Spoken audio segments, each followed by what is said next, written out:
Hi everyone and welcome, and thank you for joining today's ANZ Transactive Global SWIFT and ISO 20022 Payment Updates for International and RTGS Payments webinar. My name is Natalie and I'm from the Institutional Banking team here in Australia, and I'm delighted to have you here as we explore the upcoming changes relating to international real-time gross settlement payments or RTGS in Australia and same-day cleared payments or SCV payments in New Zealand, which are processed via ANZ Transactive Global. Before we begin, I would like to acknowledge that I'm joining you from Perth, Western Australia, the lands of the Whadjuk people of the Noongar Nation. I also extend my acknowledgement to the traditional owners of the lands in which you are joining us from today. I pay my respects to elders past, present and emerging, as well as to any Indigenous peoples joining us today. This training webinar is focused on helping you prepare for the upcoming SWIFT changes, which have impact to both international and RTGS or high-value payment types. Today's webinar will focus on ANZ Transactive Global, our institutional internet banking solution. If you are also using File Active, I would recommend you view the recorded session for ANZ File Active, which can be found in our recorded webinars in ANZ Digital Services Help, and I will show you how to find these at the end of today's webinar. Today's session will walk you through the upcoming ISO changes, what they mean for you, and what you need to do to prepare. And today in particular, we'll cover three things: what's changing on the SWIFT network, including what payment types are impacted in ANZ Transactive Global, what you need to do, including where to find the relevant file format guides, and next steps and updates, including key dates and communications. Following today's session, I would encourage you to view our ANZ Digital Services help pages for further information on the topics discussed, as well as revisiting our webinars, and I will also show you how to find these at the end of today's session. While the Teams chat function is disabled, you can submit your questions using the Q&A tab, which is located at the top of the screen, and my colleagues are online and will answer as many questions as possible as we go throughout the session. Additionally, today's webinar is being recorded, and in the coming days, the video and a copy of any question and answers, including any unanswered questions, will be available in ANZ Digital Services Help, so you can rewatch or share with colleagues who couldn't join us live. So what's changing? So from November 2026, the SWIFT network will no longer accept unstructured addresses, also known as free text address format, in both international and RTGS or high-value payment messages. In practical terms, this means key address components must be captured in dedicated fields, which include town, city, and country. And if a payment is missing the required fields, it may be delayed for repair or potentially rejected by ANZ, correspondent banks, or local market infrastructures. The key takeaway is, if you submit international RTGS payment instructions via files, either in ANZ Transactive Global, or you make these payments within the payment screens of ANZ Transactive Global, you need to ensure beneficiary and related party addresses meet the requirements well ahead of November 2026. This change applies to international payments and also RTGS high-value payment messages. On the screen, I'm displaying a table which can be found in ANZ Digital Services Help, and the list on screen shows the payment types impacted by the SWIFT changes. And this table can be found in the Get Ready article of our newly created SWIFT and ISO Payment Updates section. Depending on your jurisdiction and the payment scheme, beneficiary address may be optional in some cases, but you can provide any address detail. Ensure the town, city, and country are provided. There are also specific cases to be aware of. For example, the hybrid address is mandatory for the Philippines RTGS payment types.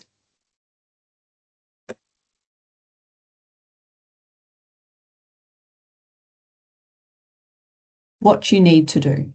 Let's now take a look at what you need to do to get prepared for November 2026. And there are three parts to getting ready. For now, begin updating your beneficiary master data. If you use File Import, you will need to update your beneficiary master data in your Enterprise Resource Planning or ERP to include town, city, and country. If you use ANZ Transactive Global to store your beneficiary details, you will need to update the beneficiaries directly in ANZ Transactive Global. Please note, in ANZ Transactive Global, the required fields have already been mandatory for newly created beneficiaries for international for over a year, but you will need to make sure that you update any beneficiaries that were created prior to include town, city, and country. And this part is often the longest lead time activity, especially where records are maintained across multiple systems or business units. You may also need to reach out to your beneficiaries if you are missing address detail. Second, confirm your ERP or payment solution can generate ANZ Transactive Global payment files using the updated address format. You may need to engage your ERP provider or integration partner to ensure the correct address fields are included in your payment file outputs. It is important to note that while you can continue to use your existing file formats, there are some important changes to be aware of. You can begin sending file in ANZ Transactive Global from July once we provide you this confirmation. File format requirements vary slightly by format. So at a high level, for the MT101, use option F in field 59 to provide the town, city, and country. And this field contains the details of your beneficiary. For our customers in Hong Kong, India, Philippines, Singapore, and Vietnam, the GCP fixed length and pipe delimited file formats, the beneficiary city and beneficiary country fields are mandatory.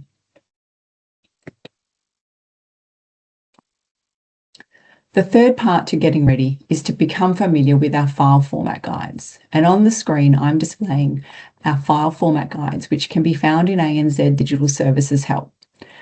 Select File Formats from the main menu, followed by File Formatting, and then the File Format Guides. For the detailed field mapping and constraints for your chosen file format, please refer to these guides as they show exactly where town, city, and country must be populated, plus any specific format rules. Please note that the MT101 guide for Asia is being updated and will be available in the coming weeks. Also in this section, you will find our file checker. This allows you to self-check files ahead of November 2026, and soon we'll have an updated file checker, and once this is ready, we'll notify you via email.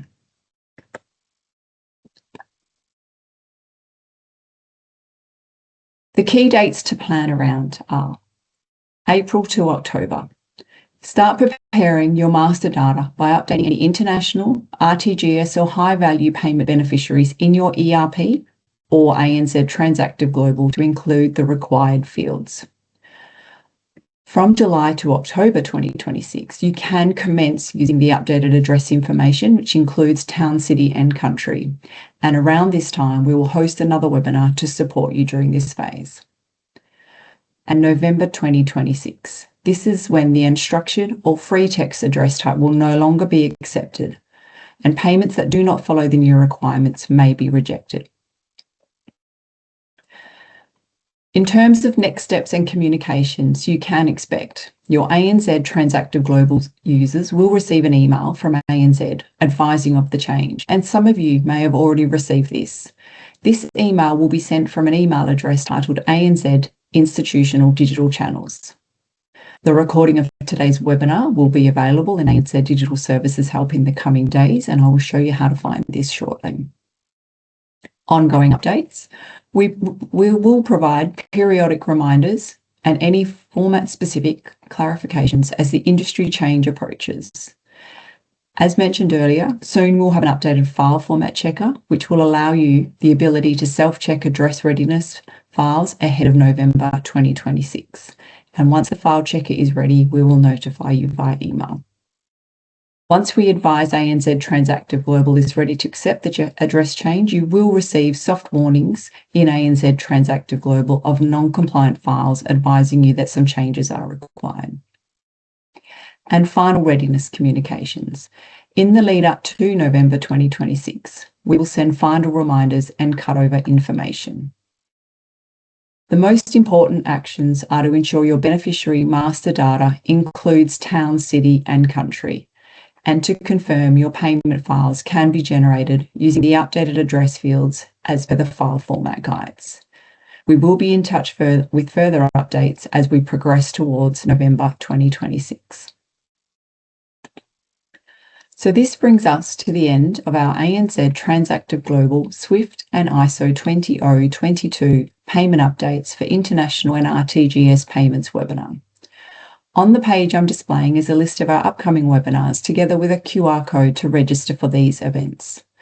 And I would like to remind you that a recording of this session, as well as the question and answers, will be added to ANZ Digital Services Help in the coming days, should you wish to revisit or share with your colleagues. And you can get to ANZ Digital Services Help by scanning this QR code currently on the screen, or by clicking Help when you are signed into ANZ Transactive Global. I hope this session has been of value, and we look forward to attending our future training webinars. Thank you.